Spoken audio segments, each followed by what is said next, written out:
بسم اللہ الرحمن الرحیم۔ حضرت عبداللہ ابن عمر رضی اللہ تعالیٰ عنہ یہ روایت کرنے والے ہیں، کیا ارشاد فرماتے ہیں کہ اللہ کے پیارے نبی صلی اللہ علیہ وآلہ وسلم نے ارشاد فرمایا کہ جو میرا امتی صبح اٹھے اور اٹھنے کے بعد یہ الفاظ 10 مرتبہ کہے تو اس دن اس کو جس گناہ کا خوف ہوگا رب سارے گناہوں سے اسے محفوظ کر لے گا اور کوئی گناہ بھی اس کے قریب نہ آ سکے گا۔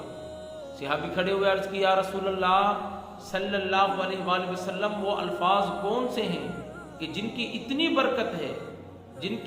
برکت ہے کہ کوئی گناہ بھی جس کا اس کو خوف ہے اس کے قریب نہ آ سکے گا، وہ الفاظ کون سے ہیں؟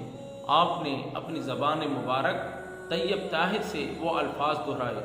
آپ نے فرمایا بسم اللہ، پھر فرمایا سبحان اللہ، پھر فرمایا آمنت باللہ، پھر فرمایا وکفرت بالجبت والطاغوت۔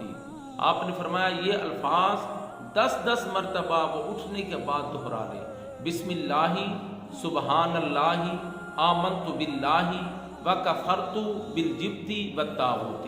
مولا ایسے وظائف کے اوپر عمل کرنے کی توفیق عطا فرما۔ وما علینا الا البلاغ۔